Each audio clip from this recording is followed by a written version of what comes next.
La friche Saint-Sauveur représente 23 hectares d'espace disponibles en plein cœur de la métropole lilloise. En ce moment, 4 équipes d'architectes, urbanistes, paysagistes esquissent les contours du futur quartier. En attendant de découvrir le futur projet, nous vous proposons de plonger dans l'histoire de la friche Saint-Sauveur et de ses alentours. Aujourd'hui, la friche se laisse découvrir depuis les rames de métro entre les stations Porte de Valenciennes et Lille Grand Palais. Une coulée verte entrecoupée de lanières en béton, des halles, des bouts de rails rongés de rouille, un sémaphore endormi, des traverses, des boulons. Autant de traces qui nous murmurent ce qu'était ce site hier, une gare de marchandises. Elle est sortie de terre en 1865 et a cessé d'exister en 2003. Remontons le fil de l'histoire. Nous sommes en 1667. Les troupes de Louis XIV assiègent l'île alors espagnole. La ville capitule et devient française. Le roi charge aussitôt son ingénieur Vauban de construire une citadelle et de moderniser les fortifications. Le site de la friche appartient au faubourg des Moulins. Il est en dehors de la ville, au pied de ses remparts. Là, la plaine est couverte de moulins qui utilisent le vent pour fabriquer de la bière, des draps, de l'huile pour le chauffage et la consommation, pour moudre des céréales et produire des pigments. La machine à vapeur arrive à Lille dans les années 1820. La production se modernise. Les fabriques remplacent les moulins. Le faubourg gagne en prospérité. En 1833, il devient la commune autonome des Moulins. Au milieu du 19e siècle, la ville de Lille voit l'effervescence de la révolution industrielle. Les grandes usines, les cheminées, le train, la vapeur, l'acier. Mais la cité n'arrive pas à pleinement en profiter.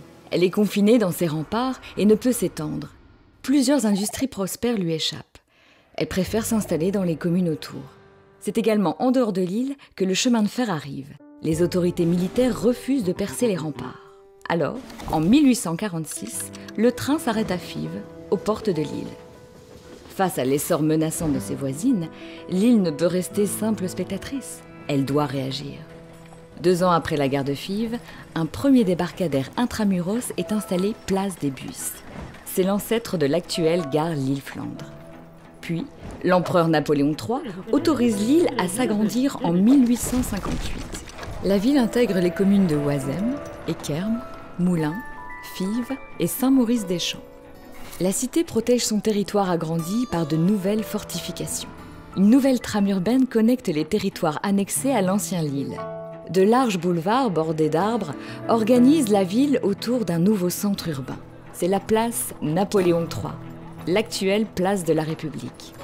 À cette époque, les 2 gares n'arrivent pas à absorber tous les flux de voyageurs et de marchandises. Le commerce et l'industrie lillois en souffrent.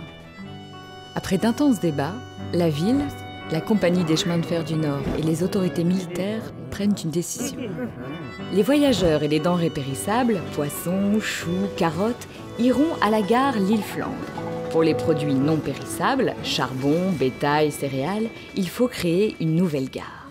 On regarde du côté de Moulins, près du fort Saint-Sauveur.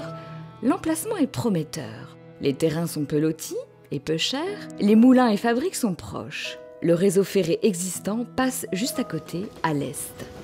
C'est là que naît la gare Saint-Sauveur. On est en 1862. L'aménagement du site est rapide. Le nouvel ensemble ferroviaire est inauguré en novembre 1865. Va-et-vient des wagons de marchandises, grincement de roues, crissement d'essieux, couinement de poulies, sifflement de la vapeur crachée par les machines, suie du charbon qui crépite dans leur ventre en métal. Jour et nuit, des cheminots domptent et dirigent les wagons alourdis de céréales, de bétail, d'huile, de matériaux et de charbon qui alimentent la ville, conditionnent, chargent et expédient une grande partie des productions de la cité. Par ses nombreuses voies ferrées qui en partent et y arrivent, la gare est reliée au chemin de fer de ceinture qui file vers le port fluvial à l'ouest de l'île, mais aussi au reste de l'Europe. Pas de grand geste architectural, mais une architecture fonctionnelle. Il faut satisfaire de la manière la plus rapide et la moins coûteuse le stockage et l'acheminement de marchandises. De grands arcs en plein cintre apportent aux halles une esthétique sobre mais efficace. Ils facilitent l'aération des lieux, comme le passage des marchandises, des ouvriers et des machines. De longs auvents courent le long des façades. Ils permettent de ne pas interrompre le travail, même en cas d'intempéries. Ils créent aussi un certain rythme et amènent de l'unité aux constructions. La cadence du train répond aux cadences des usines. La gare est venue répondre à leurs besoins. En même temps, elle renforce la présence industrielle dans le secteur. Moulins, comme ses voisins Oisem et Fives, s'illustrent pour ses industries métallurgiques, textiles, chimiques et brassicoles, souvent possédées par des grandes familles de la région lilloise. Dans le giron de ces colosses, les hôtels particuliers des patrons et des contremaîtres côtoient des courées et des maisons ouvrières. Tous ces ouvriers et cadres des affaires doivent se former. Or, au début du XIXe siècle, Lille ne possède pas d'établissement universitaire.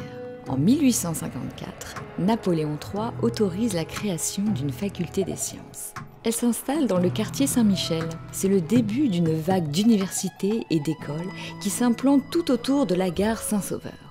À l'aube du XXe siècle, le quartier bouillonne d'une énergie nouvelle. Les blouses grises des arts et métiers croisent les blouses blanches de l'Institut Pasteur. Les pas studieux des étudiants en droit croisent la course des gamins en culottes courtes, tout droit sortis de l'école républicaine de Jules Ferry. Les cheminées fument, les trains sifflent, le savoir se forge. La guerre stoppe brutalement les efforts de développement et de modernisation de l'île. Le conflit militaire atteint la ville en son cœur.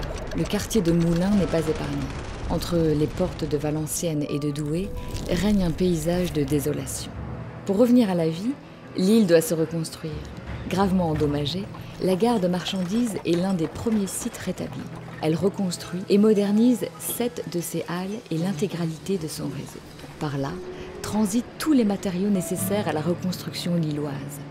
Un nouvel hôtel de ville est inauguré aux abords de la Porte de Paris en 1932. C'est le point de départ d'une mutation du quartier en pôle administratif. Cette transformation s'achève dans les années 1970. L'île profite du démantèlement de ses remparts, autorisés par la loi du 19 octobre 1919, pour intégrer 535 hectares de terrain au pourtour de la cité. La ville se libère définitivement de son corset défensif et organise un nouveau maillage de son territoire. L'île commence à penser métropole. C'est dans cet espace disponible que se glisse la vedette du XXe siècle, l'automobile. De nouvelles connexions urbaines voient le jour. D'abord, le boulevard de Ceinture en 1932. Puis l'autoroute en 1954, et enfin le boulevard périphérique en 1960. Après la Seconde Guerre mondiale, les limites de la ville se dilatent. L'organisation de la gare aussi. On éloigne les activités les plus encombrantes du centre. À partir des années 1950, on trie les wagons en amont de la gare, au Champ de Mars. Un service de messagerie postale à régime accéléré y trouve désormais place. À la fin des années 1960, ce site de triage est l'un des nœuds ferroviaires les plus importants de France. À la même période, face au développement des infrastructures et des transports routiers, la gare s'équipe pour assurer la complémentarité rail-route. L'île subit de plein fouet la crise industrielle des années 1970. Les usines délocalisent leur activité et ferment. Les grèves grondent. La métropole lilloise s'organise. Pour redynamiser son économie et son attractivité, elle s'appuie à nouveau sur le train. Le TGV cette fois. Il amène avec lui non plus l'industrialisation, mais la tertiarisation. En 1986, l'accord Transmanche est signé. Une ligne à grande vitesse reliera Paris à Londres et passera par Lille. La future gare Lille-Europe place Lille au cœur du triangle Paris-Bruxelles-Londres. Autour de cette colonne vertébrale, qui traverse la zone vacante des anciennes fortifications, un grand projet se dessine. D'abord, prend forme le centre d'affaires Euralille 1, turbine tertiaire qui contribue à relancer l'économie métropolitaine avec l'île Grand Palais qui accueille congrès et salons.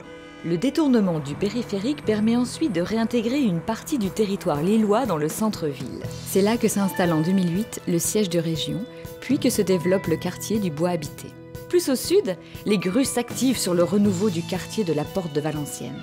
La transformation de l'image de la ville passe aussi par sa politique culturelle audacieuse. En 2004, Lille est capitale de la culture. Depuis, son succès ne se dément pas. Le territoire de la gare Saint-Sauveur et de ses alentours doit lui aussi rebondir. Peu à peu, il se vide de ses activités, écoles, usines, trains. En 1968, la loi de restructuration des universités crée les universités de Lille 1, Lille 2 et Lille 3. La plupart des facultés partent à Villeneuve-d'Ascq. À partir des années 1970, la majorité des usines ferment. La plateforme logistique Saint-Sauveur arrive, quant à elle, à saturation. Désormais, au cœur de la ville, elle ne peut plus s'étendre. En 2003, son activité est transférée au centre de fret international Delta 3 à Dourges. Celui-ci, plus moderne, permet d'articuler différents modes de transport. Ferroviaire, fluvial, routier. La gare Saint-Sauveur est rendue inutile. Le territoire entame une nouvelle transformation. Les anciens sites de production se reconvertissent. Les vaisseaux d'anciennes usines ou écoles s'animent de nouveau. Les pas des étudiants de la fac de droit ou de Sciences Po remplacent la cadence des machines à filer. Les futurs journalistes de l'ESJ succèdent aux futurs biologistes de l'Institut des sciences. D'autres fabriques s'éprennent de culture dans le nouvel esprit qui souffle sur la métropole lilloise. La brasserie des Trois Moulins devient Maison Folie. La filature Leblanc accueille le théâtre du Prato. Une vie nouvelle gagne les halles de l'ancienne gare de marchandises. En 2009, à l'occasion du festival Europe XXL, une partie des halles devient lieu d'expo, bistrot, cinéma, espace de jeux, de concerts, de conférences. Autour, des lieux hybrides se développent entre culture, bars, espaces d'exposition et lieux de travail partagés. Une énergie nouvelle circule dans le quartier. Les transformations urbaines y sont sensibles. On réfléchit à la ville de demain sur les friches de Fives, Caille-Babcock et Saint-Sauveur. L'ancienne gare est proposée pour accueillir le village olympique lorsque Lille présente sa candidature au JO de 2004. En 2009, dans le cadre du séminaire Ville 3000, c'est un espace sur lequel se penchent les équipes d'urbanistes. Le séminaire Ville 3000 a rassemblé experts, urbanistes, architectes, élus pour réfléchir à la ville de Lille de demain, à ses transformations urbaines possibles. Depuis 2012, ces réflexions se concrétisent peu à peu. Les 4 équipes d'architectes urbanistes paysagistes qui planchent en ce moment sur le devenir du site connaissent l'histoire du quartier, les potentiels et le sens que cette histoire lui lègue. L'enseignement, la recherche, la créativité, son paysage particulier héritier de son histoire industrielle et la culture comme vecteur de redynamisation et de mélange. De tout ça, ils peuvent s'inspirer pour imaginer Saint-Sauveur demain, pour redonner vie à ces 23 hectares au cœur de la métropole, pour en faire un quartier vivant, habité du loisir, de la connaissance et de la créativité. Rendez-vous prochainement pour connaître l'équipe lauréate qui donnera forme au futur de Saint-Sauveur.